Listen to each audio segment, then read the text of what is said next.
Good morning, traders, investors around the world, and welcome to the Triple Witch Friday here on premarketinfo.com, where we try and prepare you for the most important hour of the day, the first hour. Well, Dennis, the Triple Witches aren't quite what they used to be here, but we got the SPUs traded up 9 points this morning. It's getting a pop here this morning, Joel. We're actually trading up a bit after hours, too, up 3 or 4 points for most of the after hours session. So getting a follow-through overnight, popping us up, and we're up 9 right now, Joel. Yeah, really didn't look back from the close yesterday. Closed 12.11.75 and immediately made a low at 12.10.75. If that holds as the low of the day, we got an upside target at 12.37.50. So far, the Globex high stands at 12.22.50. That's almost smack dab in the middle between Thursday's high, where we're currently trading 12.20.50, and Wednesday's Globex high of 12.26.25. If that 12.22.50 holds up, we have a downside target of 11.95.75.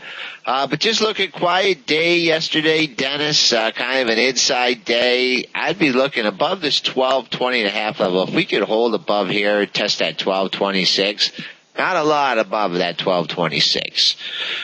Moving on to the Big Ten, Apple computer showed a little strength yesterday, but just kind of fell apart near the end of the day. Have another good level for you traders to watch today. 377.68 was Wednesday's low. Couldn't quite get there yesterday. Got to 378.31. So let's call that 378. Major support here in the Apple computer. Coming back on the upside, not much here for $4 up to Thursday's high at 384.74. Yeah, what's bad for RIM is often decent for Apple, which is, Apple's getting a $1.56 pop here this morning, but I don't even know if Apple even cares about RIM anymore, to be honest with you. RIM's kind of not even in the picture. But, so we had, the stock actually started to get weak again yesterday here. If we break below that 378, then I think we open up to the 371, 370 area. So we need to hold that 378 for the stock to stay in rally mode. Okay, ExxonMobil here trading up sharply, 77 cents. We're trading above yesterday's high, folks. So let's use that 80.60 yesterday's high as our swing number. If you're buying here and it takes out that 80.60, may want to look because it could be headed down to the close at 80.09. You have a minor stopping point here at 81.09, but so far that weekly high, 81.81, that really stacks up with a lot of the highs that we had last week in ExxonMobil. So approaching that 82 level, you can find some pretty stiff resistance.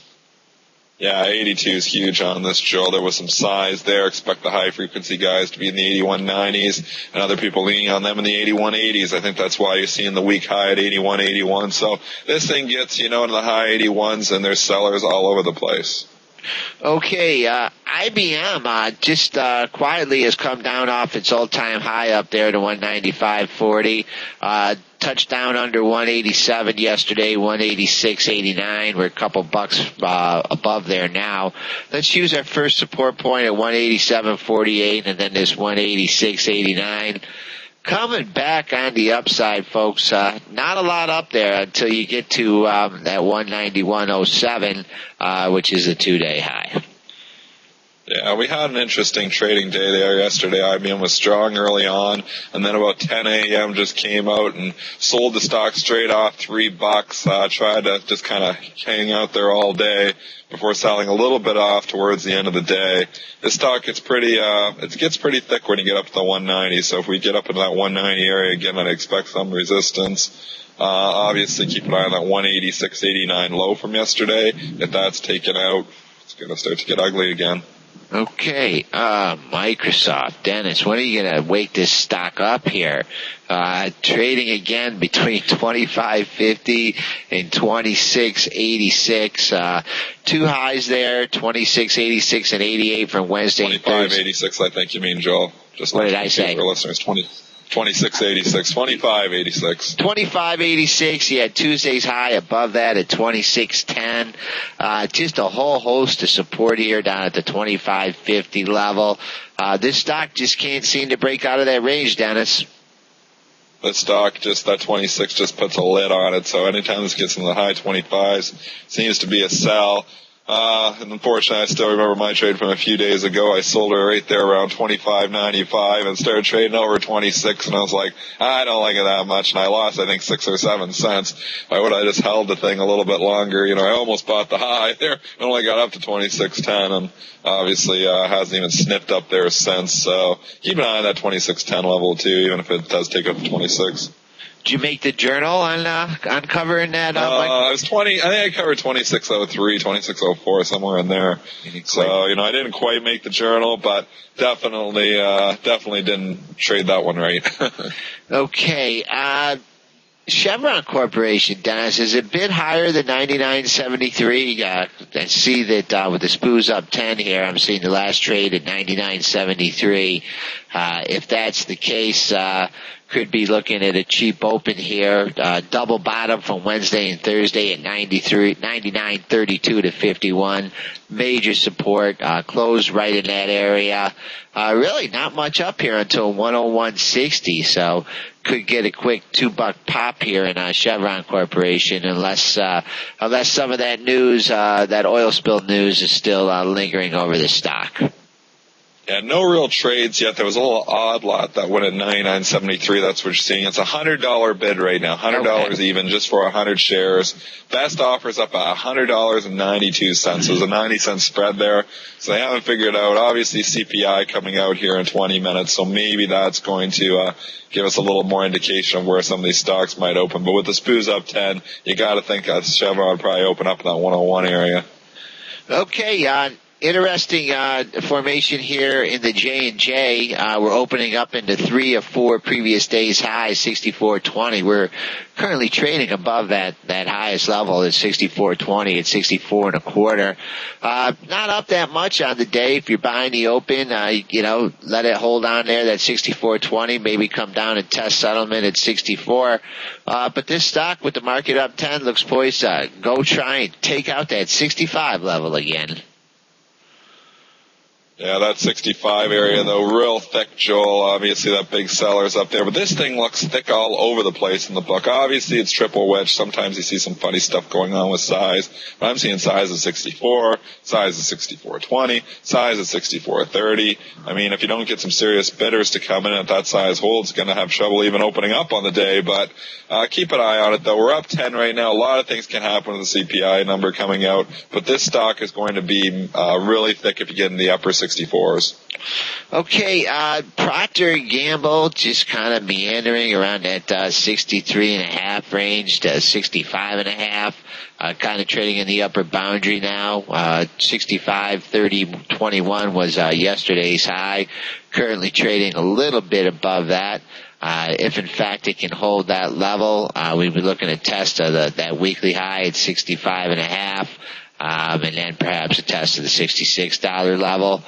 Coming back on the downside, minor support at the close, 64.99, and Thursday's low at 64.65. 65.5 is huge. I see 100,000 shares up there, so those high-frequency guys probably be in the 65.40s. That's where I'd expect you to see some pretty decent resistance this morning, so we actually might open up right into that resistance, which could get a pretty good setup for you guys, so keep an eye on that level. Okay, AT&T did sneak below that 28.80 level. Not by much. Got the 28.71 with the 79 close. This thing is just getting, smaller and smaller ranges now, consolidating. Use 29 as your decent resistance. Yesterday's high was 29.02. Looks like we're going to open up into that. And even if it breaks down below this 28.71 level, it might go down another dime or a nickel. But this thing has just been winding up. Yeah, really quiet. You had a pretty good open there yesterday, opening at the high with a downgrade on the day. So, it opened up there, Joel, 18 cents at 28.99 yesterday. So for you guys that were selling out that 29 level on that downgrade, good for you, good job, because the stock came right in 15, 20 cents for you. Obviously, though, if you can take 15 or 20 cents out of AT&T, it seems to be the trade because the range is not usually much more than that.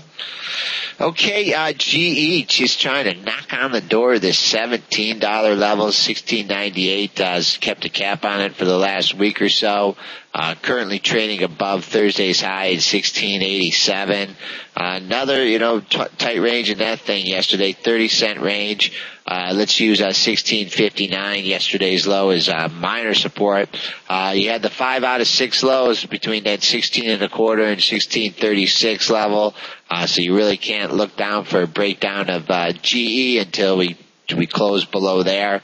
Coming up on the upside, you did have some minor stopping points at 17.01 and 17.34. But if this thing really goes into rally mode, you could see 17.50. Yeah, 17 is going to be your first stopping point for sure, though. Still a couple 100,000 shares there. Like you said, you got a 17.01 number there. You had a high a few days ago at 16.98. This stock's definitely going to open into resistance. It takes that 17 out, then we can talk about Joel's numbers. But I think first stopping point 17. Expect some decent resistance from the high-frequency traders in the 1690s. Okay, Coca-Cola, kind of a quiet day as well yesterday, 67.30 high. Can't get too excited if it gets through there. You got some resistance at 67.5, and also last week's high at 67.75, and a mountain of sellers at 66. Coming back on the downside, you should find some support here at the close, 66.89, with that backed up by Thursday's low at 66.79.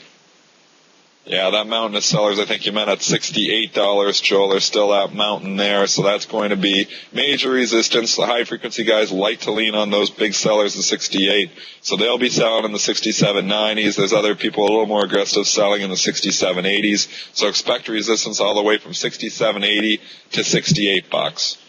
Okay, S&P's just hanging up here around yesterday's high, 1220 and 50, looking either for just a blast here to continue north from the CPI number, or if some disappointment, let's see us trade back down in the 1215 area. You'll find some minor support there.